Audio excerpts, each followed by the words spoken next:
কোথায় থেকে ধরবো?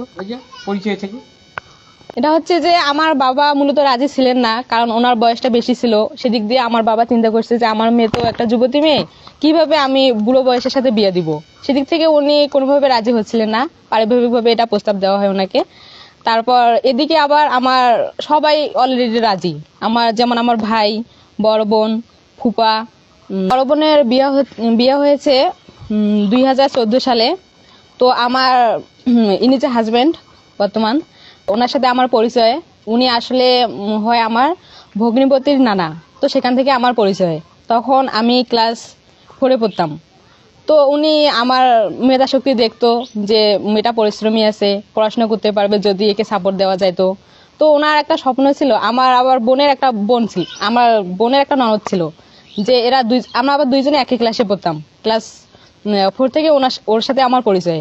দুইজনে আমরা পিএসসি পাশ করি। পিএসসি পাশ করার পরে নানা একটা কথা বলছে যে দুজন আমি একসাথে ডিপ্লোমাতে পড়াবো। তো সেখান থেকেই ওনার স্বপ্ন দেখা শুরু। আর যখন আমি আস্তে আস্তে শুনতে পারি যে ইনি আমাকে নিয়ে একটা স্বপ্ন দেখছে, তখন আমারও কিছু স্বপ্ন সৃষ্টি হইলো যে ঠিক আছে, আমিও একটা ডাক্তার হব, জনমানুষের সেবা করব, এরকম একটা চিন্তা চেতনা আসি গেছে আমার মধ্যে।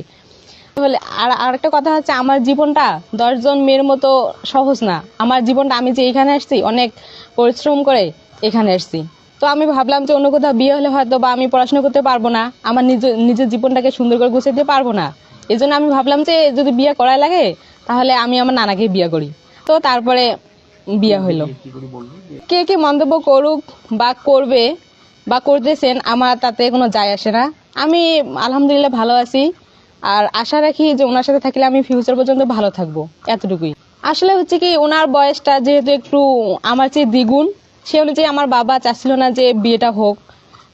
সে অনুযায়ী উনি একটু যেমন তেমন কর্ম হোক ভালো, সেরকম। হয়তোবা আমার ফ্যামিলি আমাকে জন্ম দিয়েছে, আমার মা বাবা, কিন্তু হয়তোবা সেভাবে পথ দেখাইতে পারে নাই। কিন্তু এই মানুষটার বদলতে আমি হয়তোবা একটা সুন্দর প্রতিষ্ঠানে পড়তে পারতেছি। তো উনি আমার পাশে ছিলেন সব সময়। থাকার পরে আমি এসএসসি পরীক্ষা দিয়েছি।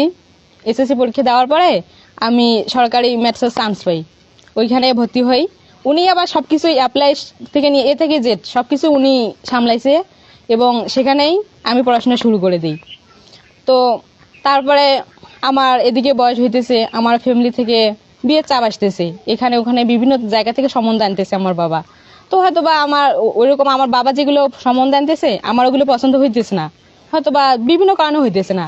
তো এর মধ্যে নানা জানতে পারে যে আমার বিবাহ হইতেছে অন্য কোথাও। তারপর ইনি পারিবারিকভাবে এটা আলোচনা করলো যে উনি তো কখনো বিয়ে করেন নাই, হয়তোবা ওনার বয়স 63 হতে পারে, 60 হতে পারে, কিন্তু উনি কখনো বিয়ে করেন নাই, আর আমি তো আগে করিয়ে নেই। তো বিয়ের চাপটা অনেক কাছাকাছি এসে যায়। তারপর তারপর উনি আমাকে প্রস্তাব দিয়ে একাকি বলছি যে আমি যদি তোমাকে বিয়ে করতে চাই তাহলে কি তোমার কোনো দ্বিমত আছে? আমি বলছি না, দ্বিমত নাই। আমিও ভাবলাম যে যে লোকটা আমার সবসময় পাশে ছিল, অনেক সাপোর্ট করছে, হয়তোবা তার সাথে থাকলে আমি বাকি জীবনটা হয়তোবা সাপোর্ট পাবো, ভালো একটা সুন্দর জীবন পাবো। মানুষ তো একটা সুন্দর জীবনের জন্যই বাঁচে, তাই না? সেই জন্য আমি ওনাকে বিয়ে করছি। তার কোনো পিকচার যেন বাহিরে না যায়। তো কিভাবে একটা পিকচার বাহিরে গেছে, মিডিয়ার সামনে গেছে, একটা পেজে গেছে, ওইখান থেকে বিভিন্ন মন্তব্য করতেছে।